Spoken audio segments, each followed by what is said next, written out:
हमारे खास show NCDEX presents commodity की चर्चा में आपका स्वागत है। कमोडिटी की चर्चा में आज हम बात करेंगे एग्री इंफ्रा और वेयर हाउसिंग की। आत्मनिर्भर भारत बनाने से वेयर हाउसिंग का बड़ा रोल रहने वाला है। एग्रीकल्चर से लेकर इंडस्ट्री तक हर सेक्टर के लिए लॉजिस्टिक्स और वेयर हाउसिंग बेहद अहम है। इसलिए आज के इस खास एपिसोड में हमने वेयर हाउसिंग को चुना है।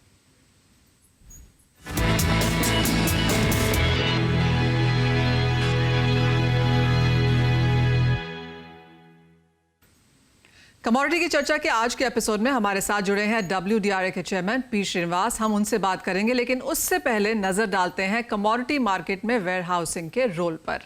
और सबसे अहम पॉइंट्स हम आपको यहाँ पर आज समझाने की कोशिश करेंगे। सबसे पहले तो अगर हम वेयर हाउसिंग की यहाँ पर बात करें तो ये बहुत लंबे से यहाँ पर इसका हमने विस्तार होते हुए देखा है। शुरू में आपको याद होगा दूर दराज में कोई वेयर हाउसेज यहाँ पर हुआ करते थे, लेकिन उसके बाद यहाँ पर वेयर हाउसिंग का जो एक रोल है यहाँ पर हमने हर बजट में इसको सुना है। जितनी बार भी यहाँ पर इंफ्रास्ट्रक्चर की बात हुई है, वेयर हाउसिंग की बात की गई है, चाहे वो स्टेट ऑफ आर्ट हो, कोल्ड स्टोरेजेस हो या फिर वेयर हाउसिंग बढ़ाने की बात हो, हमने वो लगातार होते हुए देखा है। ये काफ़ी इंपॉर्टेंट प्लेट है क्योंकि एज ऑफ नाउ 1200 करोड़ रुपए 1200 करोड़ का इंफ्रास्ट्रक्चर यहाँ पर वेयर हाउसेज का है, लेकिन माना यह जा रहा है कि 2025 तक इसकी बढ़त हम 1950 करोड़ तक आता हुआ देखेंगे। काफी हद तक सरकार की तरफ से जिस तरह का पुश है, और सिर्फ पब्लिक ही नहीं, प्राइवेट कंपनियां, बड़ी कंपनियां, छोटे बड़े वेयर हाउसेस, काफी सारे तादाद यहां पर हमने बढ़ती हुई नजर आई है।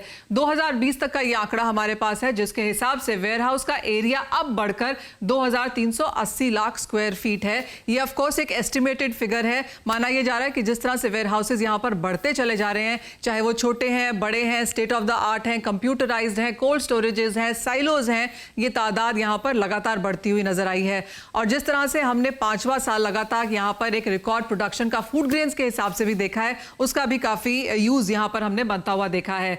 वेयर हाउसेज इंफ्रास्ट्रक्चर पर सब्सिडी भी यहां पर सरकार दे रही है। जैसे मैंने आपको कहा कि हर बजट में जितनी बार भी यहां पर एग्री रिफॉर्म्स की बात हुई है, जितनी बार भी यहां पर इंफ्रास्ट्रक्चर की बात हुई है, वहां पर वेयर हाउसिंग ने अपना एक रोल जरूर पाया है। और ये काफी इंपॉर्टेंट है जब हम पूरी वैल्यू चेन को यहां पर देखते हैं।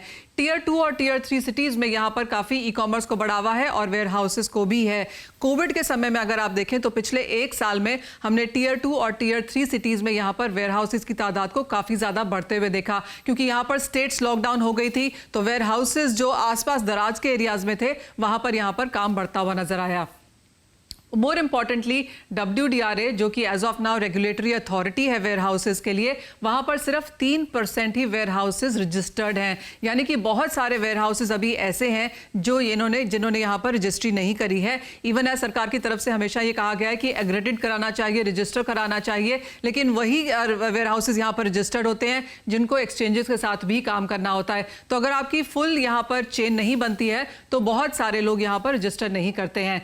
वेयर हाउसेस से क्या फायदे हैं वो आपको फटाफट बता देते हैं। एक तो ये कि इंपोर्ट पर जो निर्भरता है वो यहाँ पर घटती है। अगर आपके पास वेयर हाउसेज हैं तो उसमें आप माल संभाल के सेफ्टी पूर्वक रख सकते हैं, तो आपको बार बार इंपोर्ट नहीं करना पड़ता। इसके अलावा वेस्टेज या बर्बादी यहाँ पर रुकती है। सरकार हमेशा कहती भी रही है कि यहाँ पर वेयर हाउसेज को बढ़ावा देने की जरूरत है, स्पेशली जो पेरिशेबल कमोडिटीज हैं, जो जल्दी खराब होती हैं या जिनको लंबा रखने की जरूरत है, वहां पर उस तरह के वेयर हाउसेज की जरूरत भी यहाँ पर है। किसानों को भी इससे सुरक्षा मिलती है क्योंकि उनको बहुत दूर नहीं जाना पड़ता। अगर वेयर हाउसेस उनके आसपास ही हैं, उनको इजीली एक्सेसिबल हैं, तो उनका भी काम यहां पर आसान हो जाता है। इसके अलावा कंपनीज के हिसाब से भी अगर हम देखें तो सप्लाई चेन को यहां पर फायदा होता है, agriculture as a whole value chain को यहां पर फायदा होता है। और अगर इन्वेंटरीज यहां पर बेहतरीन तरीके से रखी जा सके तो कंपनीज को भी यहां पर उनकी प्रोडक्शन में यहां पर आसानी मिलती है। तो काफी सारे फैक्टर्स हैं। लॉजिस्टिक्स की लागत भी यहां पर कम लगती है क्योंकि आपके पास वहां पर वेयर हाउसेज बेहतरीन है।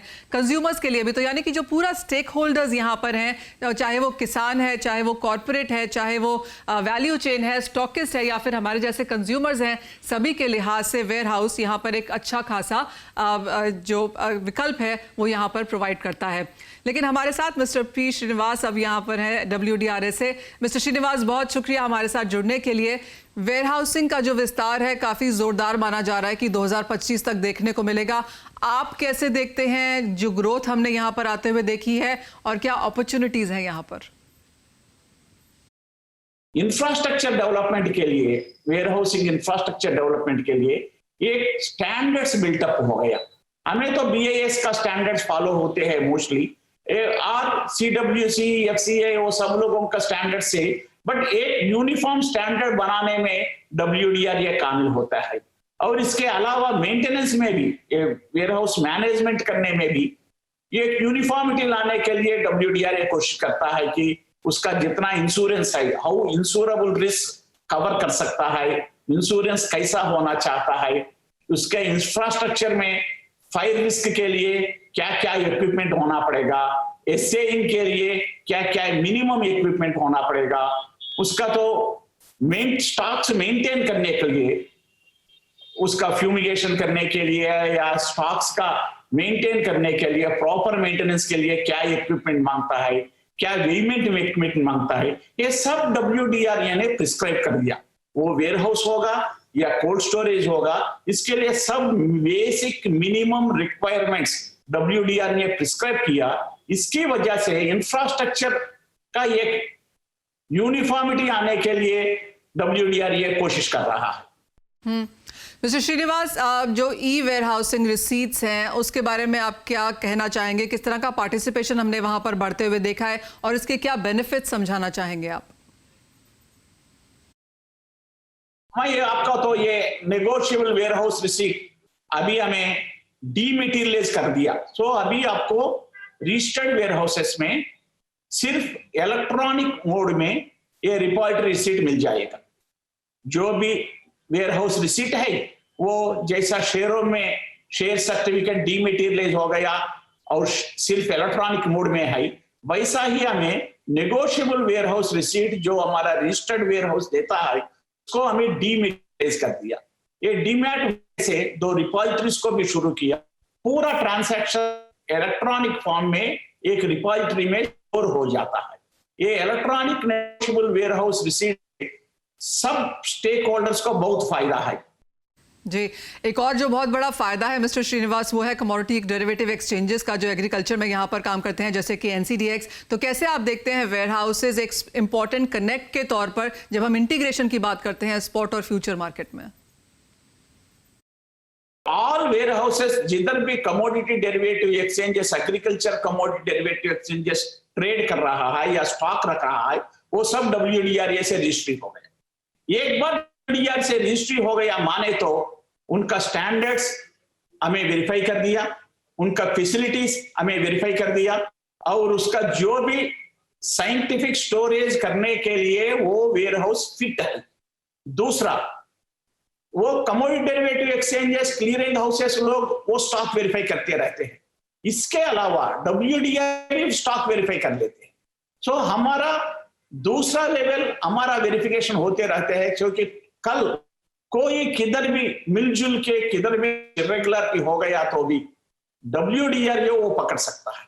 So warehouse, commodity derivative exchanges, clearing corporation, ये सबके अलावा फॉर ए डिपॉजिटर WDR भी एक ग्रीवियंस रिड्रेसल है। जिधर भी डिपॉजिटर को या ट्रेडर को जो कमोडिटी डेरिवेटिव एक्सचेंज में परचेज खरीद लिया या रख दिया, उनको कुछ तकलीफ होगा तो वो क्लियरिंग कॉर्पोरेशन में कंप्लेंट दे सकता है। वो डिसीजन से सैटिस्फाई नहीं होगा तो वो सेकंड लेवल WDR को आ सकता है। सो कमोडिटी डेरिवेटिव एक्सचेंजेस भी रेगुलरली ऑपरेट होने के लिए स्टॉक की वजह से उसका क्वालिटी और क्वांटिटी का वो WDR भी इंटरफियर हो जाता है। मिस्टर श्रीनिवास, बहुत शुक्रिया हमारे साथ आज जुड़ने के लिए और वो पूरा मामला बहुत बेहतरीन तरीके से हमारे व्यूअर्स को समझाने के लिए। तो कमोडिटी की चर्चा में आज हमने आपको बताया इंपॉर्टेंस ऑफ वेयर हाउसिंग, और हमारे साथ खुद यहाँ पर WDR से मिस्टर P श्रीनिवास थे, जिन्होंने काफ़ी अहम सवालों के वहाँ पर जवाब भी दिए। लेकिन इसी के साथ फिलहाल इस सेगमेंट में इतना ही। मुझे दीजिए इजाज़त। आप देखते रहिए CNBC आवाज़।